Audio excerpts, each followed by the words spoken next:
Coming up on the next episode.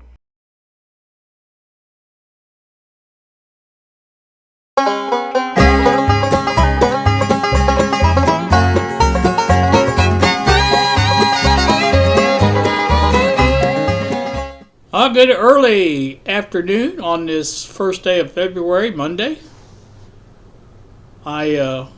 Sitting here. I've been sitting here sleeping in my chair. I got woke up this morning when Lexi woke it. Well, she went out at 4. There was a little bit of snow out there. I'll post a picture of that from earlier in the morning off the Ring camera. I'll put that up there. And so she seems to make a lot of noise when she has to go out and clean her car off, things like that. So anyway, and then I did fall back asleep, but I must not have been very, very much asleep because I thought I heard her come back in, or I heard somebody come back in, and that kind of woke me up again, but I must have been dreaming because there was nobody in the house. So anyway, that was around 6, so I just went ahead and got up. I got talking to Bob, and I knew I had some things I wanted to get done, and so that plan kind of went out the window. Though I came in there to sit down, I ate a little breakfast, and the plan kind of diminished once I got my stomach full and got nice and warm sitting in this chair. I just fell asleep, and I don't know how many times I woke up and then thought, well, okay, I need to get back up and get some things done. And that didn't happen. The thing I'm here for is to show you what I want to do, and I printed up a bunch of L brackets for this. I only needed 2. I ended up printing 12 of these. We went through a couple of different phases of printing. The first one was 4 of them. Bob, I sent the design to Bob, and I'll flash up the pictures of this as I talk. I don't have them in front of me right now. But I sent that design to Bob and then asked him to set it up in Cura to where it would print at the settings that he uses. He's changed his settings a little bit on his computer, or on his printer, and so I thought I'd try that. And he told me what he did to it, and I said, okay, so we'll print them. We printed it. It took 2 hours to print 4 of these. So I thought, well, that's, these printed one at a time on the printer. We've done this before with multiples of the same part. Bob seemed to think that the stringing from one piece to the other would be bad, and that's why he wanted to print one at a time. So I said, okay, we'll do it this way. So after I did that, they printed fine, and he put little supports in the holes, which I popped out, and they turned out fine, and they look fine. And these are basically 25 by 25 by 20 on the width of the bracket. So it's basically close to an inch on the inch square on the bracket itself. So I thought, I'm going to find out if this will work in a larger set without printing one at a time. In other words, just line them up, and I came up with this design. I'll show you that right now. I'll pop that up. And that's what I came up with. I thought, and I'm not going to put any supports in it because I don't think the support is necessary. When the hole is slowly formed like they are on these, you really don't need the support, and it's not necessary. And I want to see how bad the stringing is. Bob seems to think the stringing is bad doing this, so I thought, well, I'm going to try it and see. Well, it took 4 hours. I'm sorry, it took 2 hours to print 4. I printed these 8 in 2 hours and 52 minutes. So you can see the time savings from doing it this way. No stringing, no problems whatsoever. No support needed. The holes, like I said, they weren't that. There's not that much of an overhang. If it was a 90-degree overhang, then you have a problem. But with a hole like this, that's built up over time, and you really don't have the same type of problem. So, like I said, no support. It printed out to 8 of them in 2 hours, and less than 3 hours. So that's a very significant savings if you're printing multiple parts. Now, this won't work for every part, obviously, but in this case, it did, and I just kind of wanted to point that out. But again, that's not what I'm here for. That was the. Here's the thing. When I get to thinking about things and I get to planning stages of things, I overdo things, and this is what I did. And I just needed 2 L brackets to hold this light up that I want to show you here in a second. And I thought, well, I've got some metal ones around here somewhere. You guys seen the bench clean off. They're probably in that box.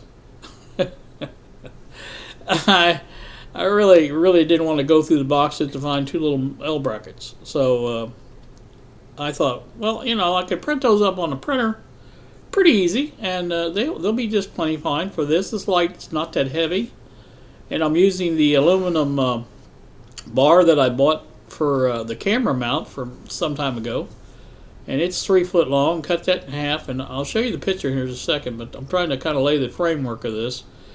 But basically the light will hang off of those straps. Like I said, they're 18 inches a piece. They'll attach to one end or each end of the light with 2 screws and nuts, and then they'll run over to the L brackets, which will attach them to the upright furring strips that I'm going to put up on the bench. Now this will make the light up high enough to where I won't have to worry about hitting it every time I sit down. The light was up previously, and it was a lot closer to the bench, and it was about face high. And so when I went to sit down, I had to duck under it, and then of course if I got up in a hurry, I would sometimes forget about the light and come up right in the middle of the light. And that wasn't good. So this way, like I said, let me go ahead and open this picture up. There you go. That's a quick look at how it's going to mount. You can see these are furring strips, 12-inch long, and there will be an L bracket here. These are the aluminum flat strips, 18 inches long. There'll be 2 bolts on this side here, and then 1 bolt going into the eye of the L bracket on this side, and then 1 securing it to the furring strip. Same thing on the other side, same identical thing. And I think that will hold this up and be just fine. But as it sits now, that makes it up above my head, which I can walk in, walk out. I don't have to worry about getting up in a hurry, and it's far enough away from the bench to where even if it wasn't, if it was lower, I can stand up and not have to worry about it at the bench. In other words, getting things from down here where the shelf is, if I wanted to get something off that shelf or whatever, there's no problem with that. So there's, you can also see the missing upright from where the monitor sits. I got Lexi to take this picture with her iPhone. It does a panorama type picture. You can see the ceiling's curved, but I didn't bother me. I just wanted something I could see the whole, both sides of this and where it was going to go and stuff like this. Now I have yet to measure from the wall to here to get a distance on both sides, but I think that was approximate where I've got I put them at, and I think it looks pretty good. But I did hold it up just to see with it plugged in at that position to see how the light would look. And like I said, it's just I think it's going to work great, and it will provide plenty of light. The light from the front or on the front of the bench is what's necessary. These 3 lights here, and I've said this before, these point straight down on top of the bench. They provide plenty of light if you're working on something on top, but if you've got to go around to the front of it, sometimes the light doesn't come around there. There's shadows and things like that. And this light here is meant to compensate for that. Now, when I first put this bench up, I had lights on this side and on this side pointing this way. That worked fine too, but they got in the way of everything. So I decided to go with this LED shop light, which you can see is 35 3/8 inches wide. And like I said, it's plenty of light. That LED is just plenty bright to light this whole area up. And even from back before it's sitting, it will be fine. So I'm very happy that I wanted to get this done. Like I said, this was my job this morning, was going to be getting all this cut out. I've got to cut 2 little furring strips, 12 inches long, and I've got to cut this aluminum flat stock in half. It's 36 inches, so that'll make 18 inches on the side of that. And of course I printed the L brackets up. I've got those. I've got to find some screws now to put all this together. But other than that, you know, I do have to drill 2 holes in the end of the. This light is really not one piece like it looks. There's 2 pieces to it. It comes over a few inches like this, and then there's a shield or a housing that cover, whatever you want to call it, that goes around it and screws to that plastic on each end of it. And so that's what I'll take those off, and then I'll drill holes into the shield, or I don't know what you call them things, but it's the around. It goes around the light. It's the metal part around the light, and I'll drill into those 2 holes and mount the strips onto those, and so that will work out really well, I think. I'm hoping. But main thing is it will be up on the way. Now the plug-in will be over on this side. It'll run down over here to where the strip is going to be mounted on this up right here, and that should be plenty. That way it will come on when I turn the switch on down here for the bench, and so when I turn that switch on, it will come on. And that's what I always like to do. I like it to come on at the same time as these come on, and so that's the way it works. So that's my plan. As you can see, I have a good plan, I think, and so that's the way that's going to work. So I guess I need to get off here and get back to work, and hopefully get this done. It won't take too long to cut all that stuff. Like I said, the cutoff wheel is right there in that box, and I think it's pretty easy to get to. The jigsaw is underneath the other side of the bench. I know exactly where it's at, and I've got a piece of furring strip there to cut 2 ends or 2 pieces off of. So all that part, and of course the drill. I keep my battery charging on my portable drill, so that's ready to go. So you know, everything's ready to go. It's just a matter of doing it. Yes, and then, you know, here's the thing about the bench. The bench is a work in progress, obviously.